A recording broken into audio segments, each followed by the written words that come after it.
A paz do Senhor Jesus, estamos iniciando mais um vídeo aqui para nosso canal. Você está no canal Max William Pregador Oficial. No vídeo de hoje traremos um estudo bíblico, uma introdução aos evangelhos. É apenas uma porção de um projeto que estamos planejando para o ano agora de 2021. Um curso online grátis para você aprender da palavra de Deus aqui em nosso canal no YouTube. Se você ainda não é um inscrito em nosso canal, inscreva-se no canal clicando embaixo aqui em inscrever-se. Aciona o sininho da notificação para você receber notificação dos nossos vídeos e você então saberá tudo o que está acontecendo aqui em nosso canal no YouTube. Assim você me ajuda. Se eu tenho sido bênção para a sua vida, seja bênção também para a minha vida, deixando o seu like, se inscrevendo aqui em nosso canal. Bora pro vídeo? Solta a vinheta.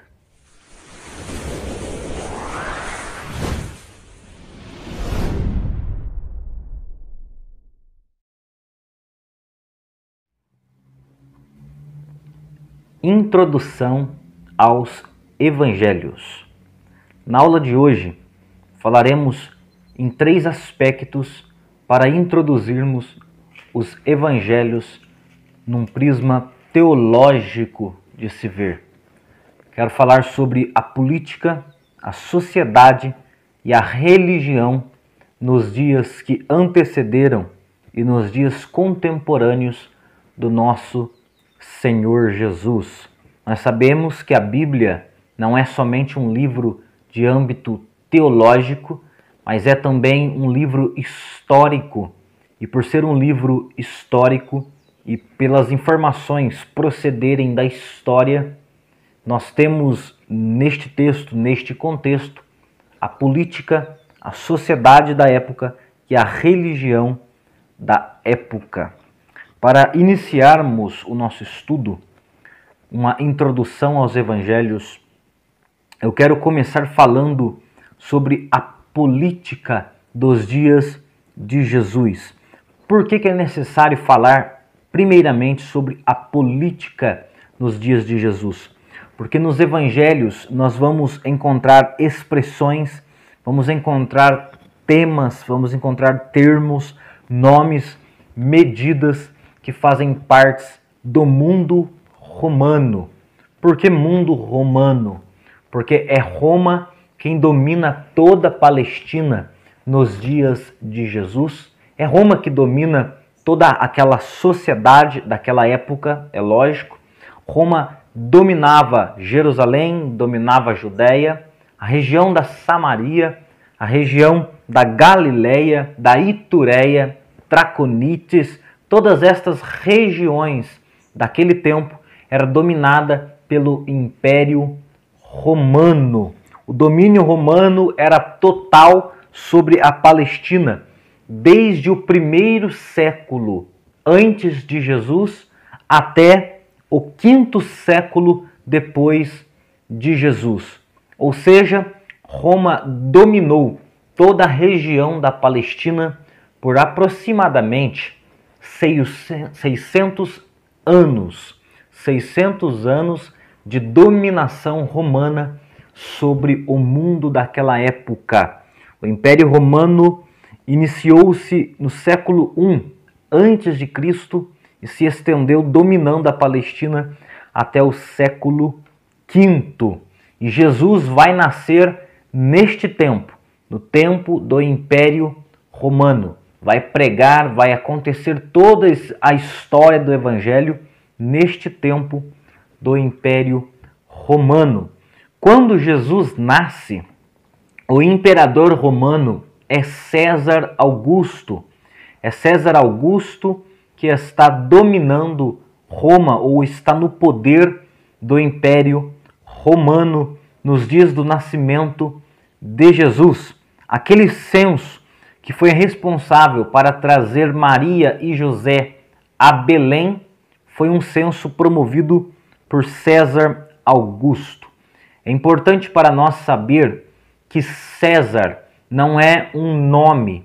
César é um título arcaico, é um título antigo que denominava uma autoridade romana.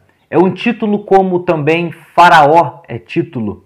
Faraó não era um nome. Houve muitas pessoas que tiveram o nome, ou o título, melhor dizendo, de Faraó. Temos Ramsés, Miquerinos, outros famosos faraós, inclusive Cleópatra, que era uma mulher, teve também o título de Faraó do Egito. Na época do Egito, Faraó era um título. Na época de Roma, César era um título de alguém que dominava o império. Quando Jesus nasce, o imperador romano é César Augusto. O dominante é Augusto.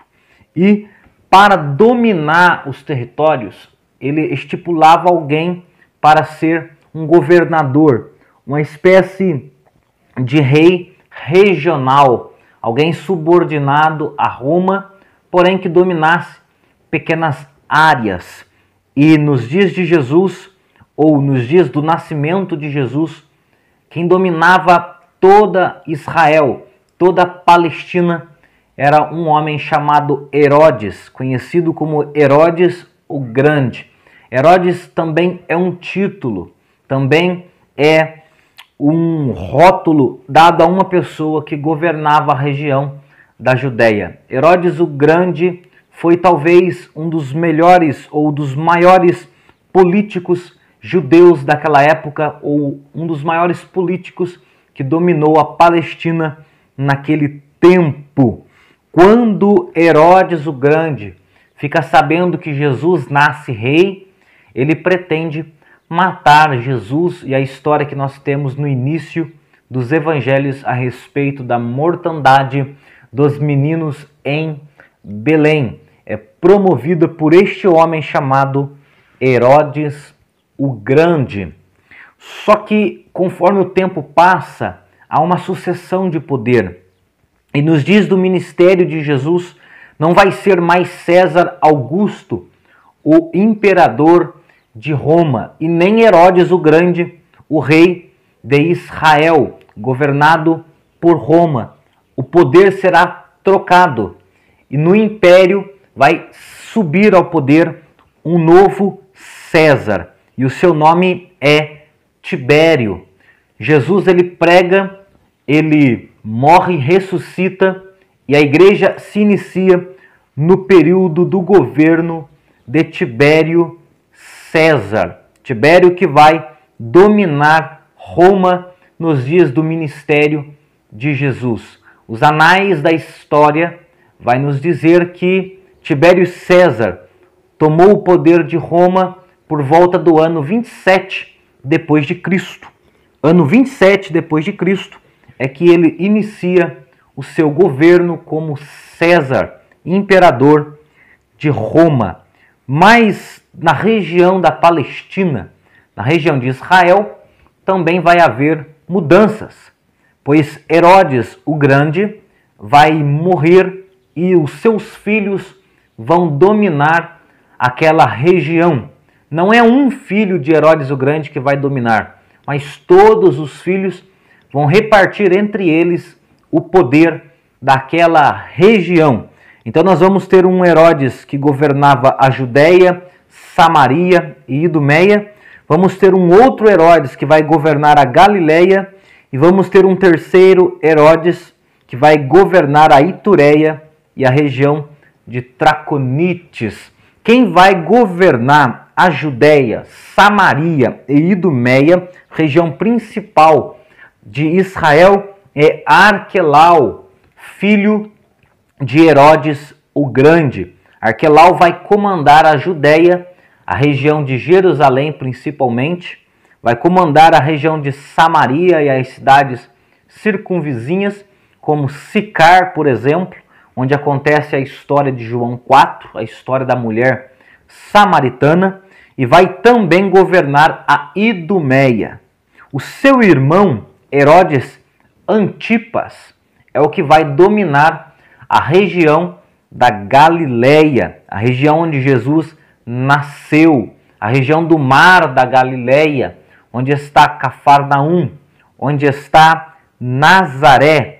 Jesus, aliás, ele não nasce na Galileia, ele nasce na Judéia, em Belém. Mas Jesus cresce em Nazaré. Jesus passa a sua infância em Nazaré. E essa região é governada, depois que morre Herodes o Grande, por seu filho Herodes Antipas. O terceiro Herodes que nós vamos falar aqui é o Herodes Filipe. Quem é Filipe? É o irmão do Herodes Arquelau e do Herodes Antipas, os três irmãos filhos do Herodes Grande. Esse Filipe vai governar a Itureia e a região de Traconites, próximo ali a Decápolis, do outro lado às margens do mar da Galileia. Então aquela região vai ser distribuída por Arquelau, Antipas e Filipe, os três filhos de Herodes o Grande. E estes três vão governar no tempo em que Herodes o Grande morre, ou seja, no tempo em que Jesus está crescendo e aproximando-se o momento do seu ministério. Esta era a política da época, a política romana, onde César era o representante máximo e os Herodes governavam toda a Palestina, seja Galileia, seja Samaria, seja Judéia, Itureia, Traconites, todas as regiões, e também a Idumeia era governada pelos filhos do Herodes o Grande. Essa é a visão política na questão romana dos dias de Jesus. Nós não podemos nos esquecer que há uma influência intensa por parte dos gregos, pois antes do Império Romano, quem governava o mundo de então era o Império Grego. E o Império Grego, ele se alavancou por todas as regiões da Europa, do norte da África e também Palestina, Oriente, naquele tempo, divulgando a cultura grega, de forma que o mundo todo falava o grego naquela época. Mas depois que cai o Império Grego, os romanos tomam o poder de todas aquelas regiões e então o Império Romano passa a ter influência, passa a ter poder sobre aquela sociedade, sobre aquela região também da Palestina, onde vai acontecer o ministério de Jesus ou os evangelhos que nós conhecemos hoje. Estima-se os historiadores que naquele tempo havia 4 milhões de judeus vivos, mas apenas 700 mil judeus moravam na Palestina naquele tempo. Apenas 700 mil judeus, uma boa parte na região da Judéia, Galileia e Samaria. Este é o contexto político daquela época.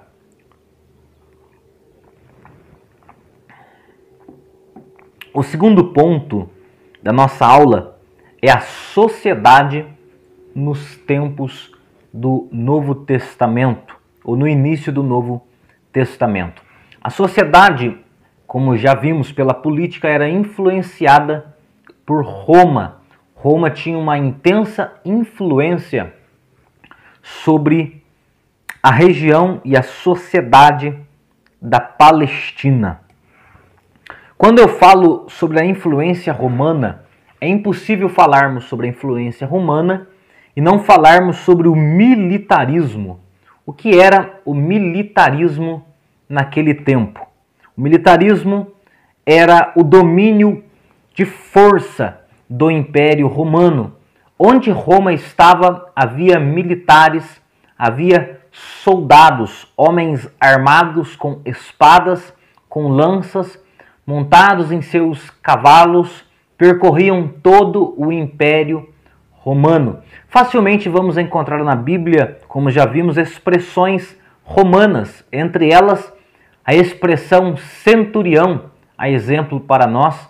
Centurião era um soldado poderoso no exército romano que liderava 100 homens, 100 soldados do exército.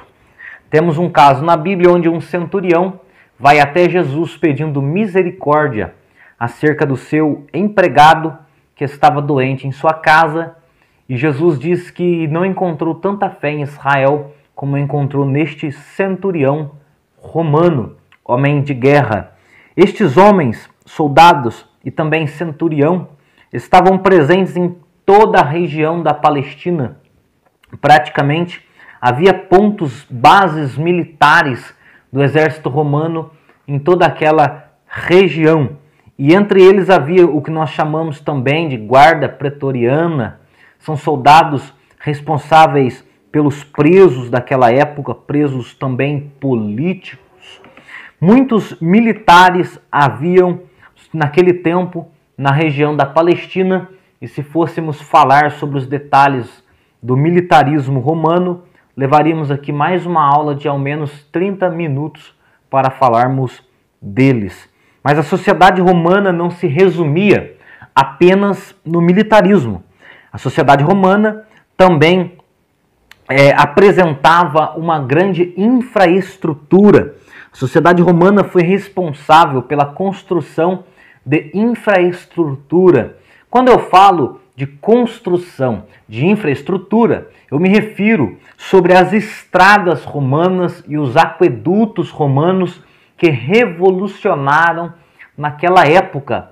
Roma foi responsável pela criação de estradas pavimentadas para melhorar o fluxo do Império Romano. Como o Império Romano resolvia suas questões à força, como resolvia na base da guerra, era necessária uma boa locomoção naquele tempo, e por este motivo eles investiram em estradas pavimentadas para alcançar as regiões com mais facilidade. Não somente isso, eles também promoveram o que ficou conhecido como os aquedutos, ou seja, eles criaram um sistema de abastecimento de água para as cidades onde o Império Romano exercia sua influência. Nós temos aquedutos em Jerusalém e aquedutos em outras cidades importantes daquele tempo onde Jesus passou pregando. Ou seja, Roma também construiu infraestrutura para o Império, dando uma qualidade de vida melhor aos habitantes também da Palestina. Não somente isso, a sociedade romana também desenvolveu o comércio e estabeleceu comunicação, como os correios, a invenção de entregar cartas, a invenção de entregar cartas e realizar comunicação dentro do Império foi algo que revolucionou. A exemplo disso, nós vamos encontrar aqui no Novo Testamento o censo feito por Augusto César. E este censo obrigou todos os moradores da Galileia, inclusive José, pai de nosso Senhor Jesus Cristo, e Maria, a sair da Galileia, lá de Nazaré, e vir até Belém para se alistar, porque chegou uma carta, chegou algo de comunicação por parte do Império que exigiu o censo. Então, é possível perceber nos dias bíblicos que este sistema de correios, de entrega de recados por parte do Império, era algo conhecido, era algo já divulgado nos dias de Jesus. A sociedade romana também explorou a literatura e a arte. A arte romana é algo que também foi muito real na vida daquele povo, naquela sociedade judaica. Eles foram também influenciados pela arte e literatura romana. Roma falava o latim e esta era a língua oficial do Império. A lei do Império estava em latim, era essa a língua oficial. Mas, contudo, o grego era mais falado, o grego era mais comunicável entre o povo, pois o grego havia se espalhado em todas as regiões antes do Império Romano e o grego era influência para aquela sociedade.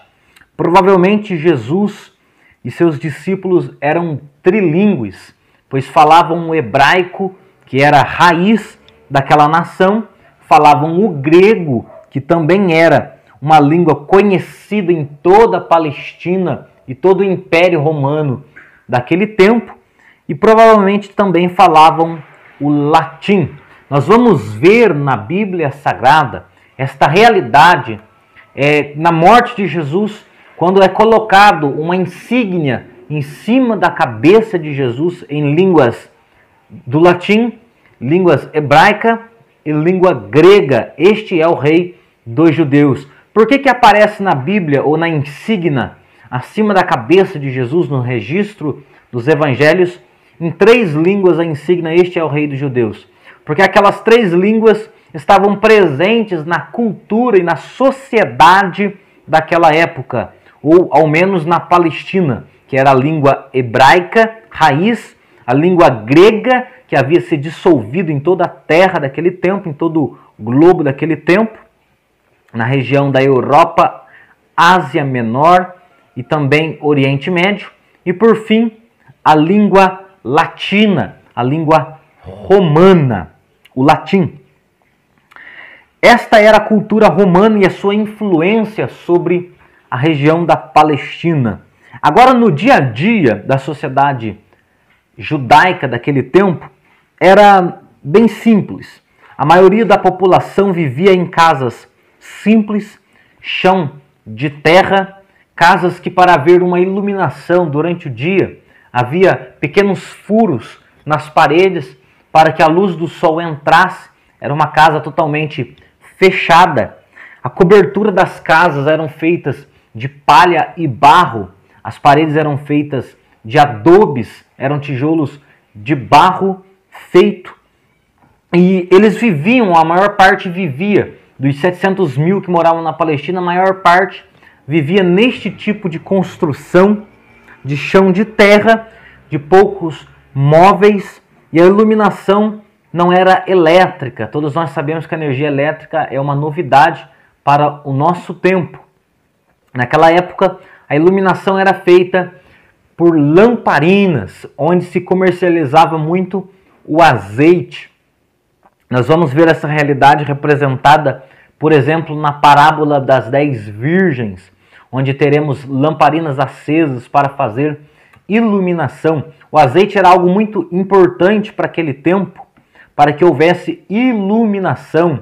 Nós temos uma parábola bíblica também a respeito daquela mulher que perdeu a sua dracma dentro de casa e mesmo de dia ela precisou acender a lamparina, a candeia, para procurar, porque eram casas muito fechadas, não haviam janelas como existe hoje, apenas pequenos furos para entrar iluminação natural dentro daquelas casas simples dos judeus. Jesus provavelmente viveu em casas como essa, casas simples, pois o seu pai era simples, uma família simples e humilde da Galileia.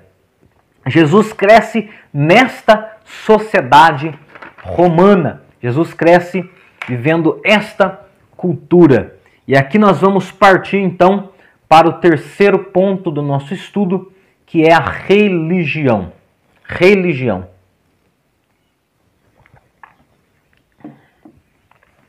Quando nós falamos de religião no tempo bíblico, nós logicamente nos lembramos do templo, das sinagogas e nós também lembramos do sinédrio.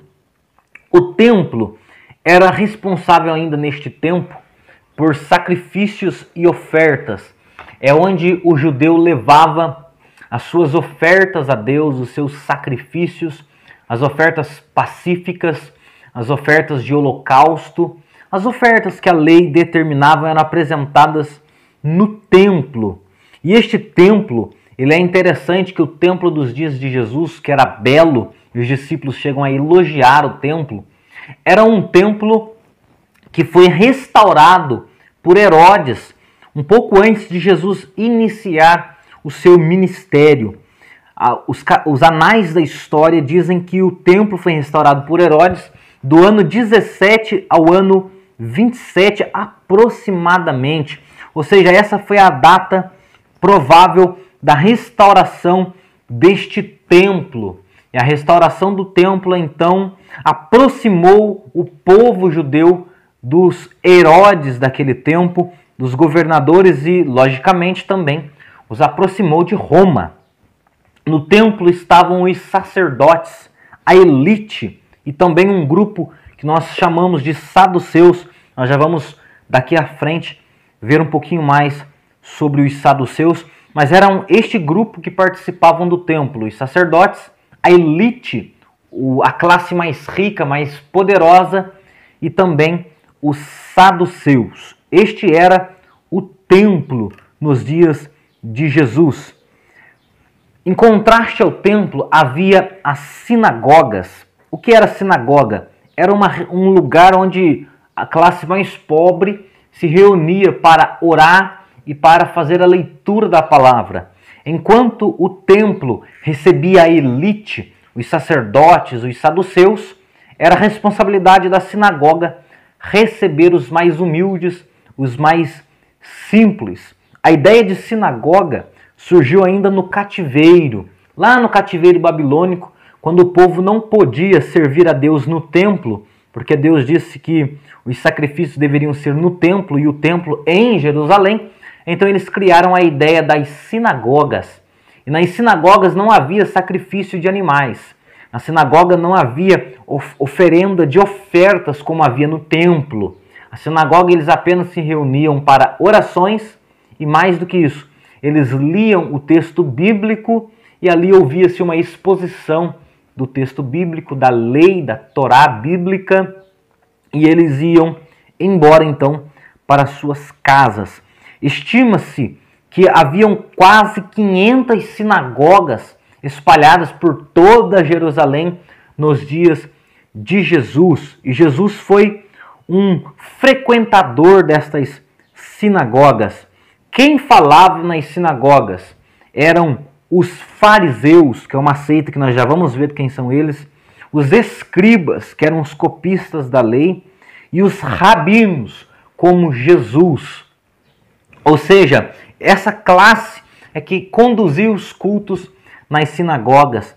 Por Jesus ser um rabino, por Jesus ser um mestre da lei, um mestre bíblico daquele tempo, ele tinha a oportunidade de pregar nas sinagogas. É por isso que nós vamos ver muitas vezes a Bíblia dizendo que Jesus pregou na sinagoga num dia de sábado. E aqui está outra referência importante, porque as sinagogas funcionavam de sábado ou no dia do sábado.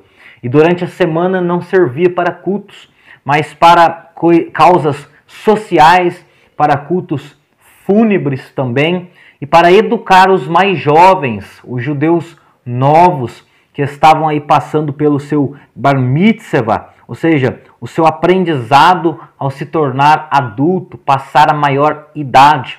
Era isto que acontecia nos dias de semana na sinagoga. Mas no sábado era dia de culto nas sinagogas, onde o próprio Jesus por muitas vezes pregou o evangelho, ensinou a lei bíblica. É importante observar isso, que eram os fariseus, os escribas e os rabinos que conduziam os cultos nas sinagogas. Havia um terceiro elemento religioso também naquele tempo, e nós o chamamos de o sinédrio. O que era o sinédrio? O sinédrio era uma corte de 70 homens, onde eles, com base na lei, faziam os seus julgamentos. Esta corte foi criada por Moisés, ainda lá no deserto, quando ele escolheu 70 anciãos, e esses homens velhos de sabedoria, eles formaram um conselho judicial para a nação de Israel. E nos dias de Jesus, este sinédrio ainda existia. Eles exerciam o poder de juízes sobre Israel com base na lei. A Torá era a lei. E este sinédrio era composto por 70 homens, entre anciãos e escribas. Estes homens anciãos e escribas é que faziam a composição do corpo docente do sinédrio. Era praticamente o legislativo da nação de Israel. Eles respondiam a um líder. Eram 69 homens que respondiam a um líder. Quem era o líder? O líder era o sumo sacerdote Anás, Caifás, o sumo sacerdote, ou os sumos sacerdotes daquele tempo. Onde eles se reuniam para julgar? Eles se reuniam no templo. O templo era o abrigo do sinédrio, ou seja, eles iam para o templo para realizar os seus julgamentos. Então, no templo, as sinagogas, as mais de 500 sinagogas em Jerusalém, e o sinédrio faziam parte da realidade do povo judeu daquele tempo. É necessário dizer também que não havia sinagogas somente em Jerusalém, mas também havia sinagogas nas outras cidades, inclusive da Galileia. Aquele centurião que eu já citei aqui em nossa aula, ele mesmo construiu uma sinagoga na cidade de Cafarnaum, onde Jesus pregou muitas vezes. Esta era a religião do povo judeu naquele tempo, nos dias de Jesus. Templo, sinagoga e sinédrio. E quando nós falamos de templo, sinagoga e sinédrio, nós também temos que falar das classes, das pessoas que frequentavam estes lugares, e termos que vai aparecer aqui no Novo Testamento muitas vezes. Esses termos são fariseus, escribas, saduceus, zelotes, publicanos. E existe ainda um sexto termo que não vamos ver na Bíblia, mas que existiu naquele tempo, que eram os essênios. Vamos por partes. Primeiro vamos falar sobre os fariseus. Quem eram os fariseus? Os fariseus eram uma seita religiosa. Eram homens que estavam destinados ao estudo da lei, destinados ao estudo da Torá bíblica, dos profetas. Eram pessoas de extrema sabedoria e conhecimento dentro da Torá bíblica. Eles ensinavam, eles pregavam nas sinagogas, eram pessoas muito bem vistas até pelo povo judeu daquele tempo. Hoje, quando nós falamos de fariseus, hoje parece que tem um tom demérito esta palavra, fariseus, a ponto de que nós consideramos alguém fariseu, alguém que é hipócrita, alguém que é falso, e vários termos aí então estão associados ao nosso entendimento sobre os fariseus hoje. Mas os fariseus não eram isso que nós vemos hoje. Os fariseus eram pessoas separadas. Aliás, o nome fariseu indica alguém separado, alguém rigoroso na lei bíblica. Só que eles tinham um defeito. Eles viviam muito de aparência. E Jesus condenou isto neles, o viver de aparência. Eles viviam tanto de aparência que as suas indumentárias, as suas roupas, eram roupas compridas, bonitas, assemelha-se à roupa de noiva atualmente, a esta roupa das noivas de atualmente, do tempo contemporâneo. A roupa deles eram parecidas com essas roupas de casamento das noivas, aqueles véu, aquela... Não é nem o véu, é aquela cauda daquela roupa muito grande. E quando eles passavam aquilo, chamavam atenção. Eles carregavam muitos filactérios, ou seja, aquelas folhinhas ali com escrito uns versículos da Torá, as leis da Torá, para eles não esquecerem. Eles também carregavam 2 sininhos assim no pulso, para quando eles orarem nas praças, eles tinham o costume de orar nas praças, eles chacoalhavam assim a mão, fazia muito barulho aqueles sininhos, então eles mostravam para todo mundo mesmo, era para ver mesmo que eles estavam orando. Isso tudo foi condenado por Jesus por ser uma religião de aparência. Estes eram os fariseus. Os fariseus, eles também tinham os seus discípulos. É importante dizer isso porque Jesus tinha os seus 12 discípulos, mas os fariseus também tinham os seus discípulos. Então eles andavam com um grande número de discípulos fariseus que estavam ainda aprendendo. Nisso nós podemos ver Gamaliel, um dos maiores fariseus daquele tempo, um homem chamado Gamaliel, um doutor, e Paulo foi um dos seus discípulos. O menino Saulo, que nós vamos ver em Atos dos Apóstolos, também foi um dos seus discípulos e assentava-se aos pés de Gamaliel para aprender a Torá bíblica. Por que é importante falarmos sobre os fariseus? Porque eles estarão presentes em todo o Novo Testamento. Aliás, um fariseu escreveu uma porção bíblica, uma grande porção bíblica que nós temos hoje. Quem é esse fariseu? É Saulo. Saulo foi fariseu de fariseus, ou seja, alguém que se estudou muito a lei, se dedicou a aprender a lei, tornou-se um fariseu exemplo, alguém a ser imitado no seu tempo. E este mesmo Paulo, quando se converteu a Cristo, escreveu para nós muitas cartas, como a de Corinto, como a carta a Tessalônica, como a carta a Timóteo. Ou seja, Paulo escreveu poderosas cartas que hoje servem para nós de ensino. E quem era Paulo, senão um fariseu? Os fariseus eram importantes naquele tempo e eles eram vistos e bem vistos pela sociedade judaica daquele tempo. Aliás, os fariseus e os escribas eram muito mais bem vistos do que os próprios sacerdotes do templo, porque eles estavam presentes na realidade dos mais pobres naquele tempo. Não só os fariseus, mas também os escribas. E aqui eu começo a falar sobre os escribas, que eles eram os copistas da lei. O que era ser um escriba, um copista da lei? Era alguém que reproduzia os textos, ou seja, ele pegava uma cópia antiga do Novo Testamento, da Torá, dos profetas, que eram em pergaminhos naquele tempo, e eles escreviam novos textos, novos pergaminhos, eles iam escrevendo, copiando os textos bíblicos, porque naquela época não era como hoje, os pergaminhos se perdiam com o tempo, era necessário repassar todo o texto bíblico novamente. Era a responsabilidade destes homens, escribas, a responsabilidade de copiar o que estava sendo dito, inclusive, e o que já estava escrito, para reproduzir em um novo texto, em um novo pergaminho. Os escribas eram uma realidade neste tempo também. Eles não eram só copistas, eles não só copiavam os textos, eles também eram intérpretes da lei. Assim como os fariseus, eles também tinham a sua interpretação no texto bíblico e eles, então, faziam a exposição dessas interpretações e também ensinavam o povo. Mais do que ser copista da lei, mais do que interpretar a lei, os escribas também agiam naquilo que eu já disse aqui, o sinédrio. Então eles exerciam o poder de juízes entre o povo de Israel naquele tempo.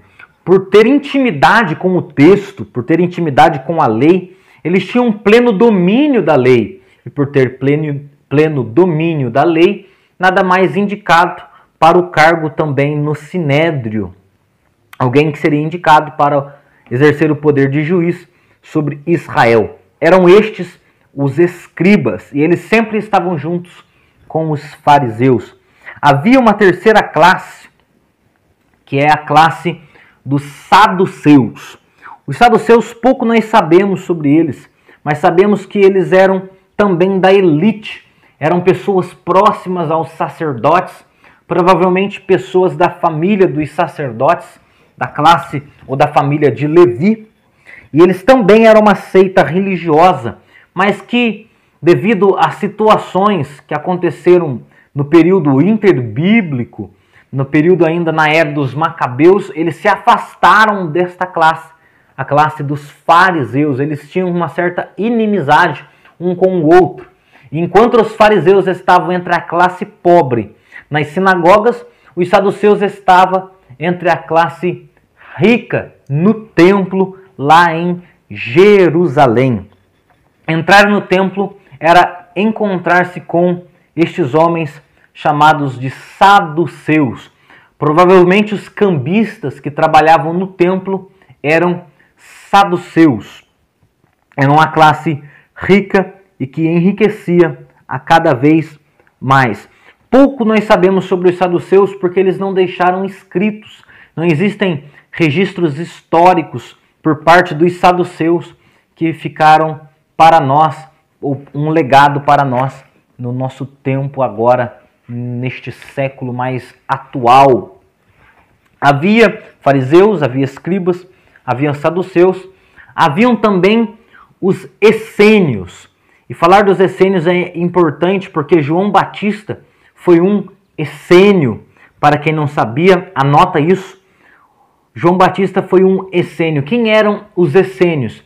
Os essênios eram sacerdotes, pessoas da linhagem sacerdotal, que não concordavam com os saduceus e nem com os sacerdotes que estavam em Jerusalém, porque havia uma grande corrupção por parte dos sacerdotes naquele tempo em Jerusalém, e por esse motivo houve uma ruptura entre a classe dos sacerdotes e alguns debandaram para o deserto, foram lá para a região do deserto da Judéia, também para a região de Qumran, onde havia um assentamento essênio naquele tempo, e lá no deserto eles buscavam a Deus, serviam a Deus, se fechavam daquela cultura corrompida dos sacerdotes lá de Jerusalém e buscavam ao Senhor no deserto. O ato do batismo, do banhar-se em águas, iniciou-se com os essênios lá nos desertos,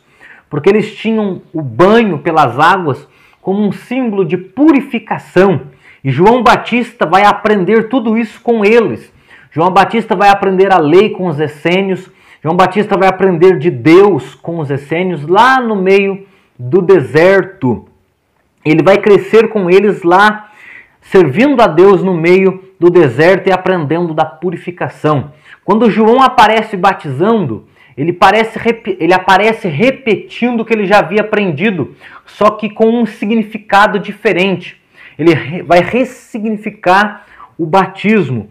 E em vez de ser um batismo de purificação, como os essênios acreditavam, vai ser o batismo do arrependimento, simbolizando a morte para a antiga vida e um renascimento para uma nova vida. Esse é o batismo do arrependimento, o batismo de João, o Batista essênio do deserto. Essa era uma classe que buscava ao Senhor nos desertos. Havia uma quinta classe naquele tempo.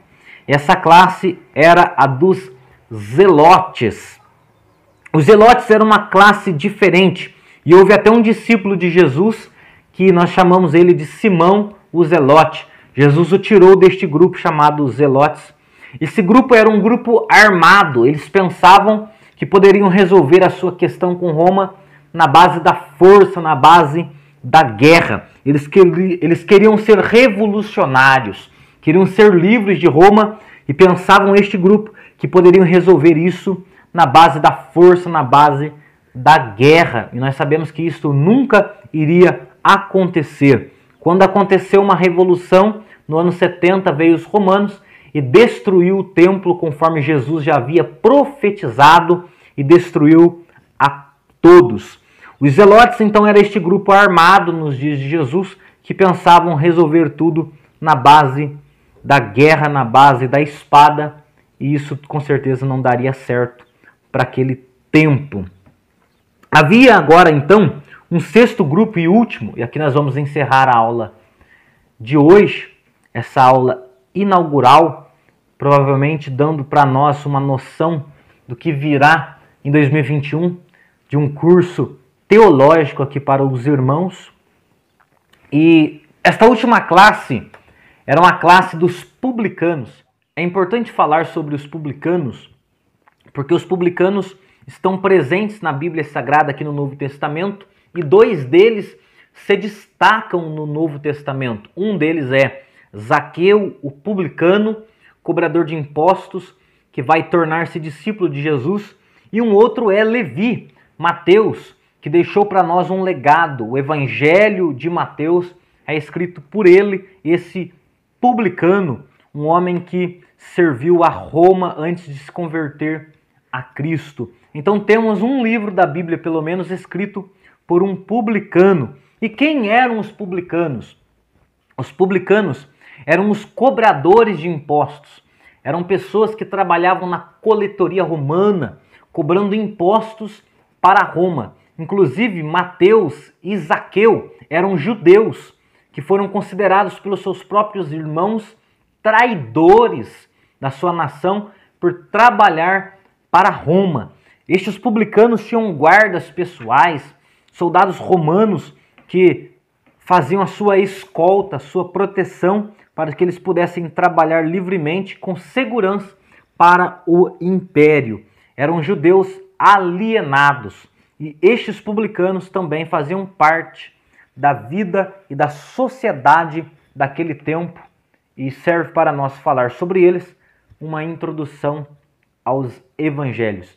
Recapitulando: política, sociedade e religião. E no caso religião, falamos do templo, falamos da sinagoga, falamos do sinédrio, falamos dos fariseus, dos escribas, dos saduceus, dos essênios, dos zelotes e dos publicanos. É muita informação para anotar, e acredito que nesses 47 minutos de aula eu fui útil para a sua vida. Espero que você tenha aprendido muito nessa introdução aos evangelhos.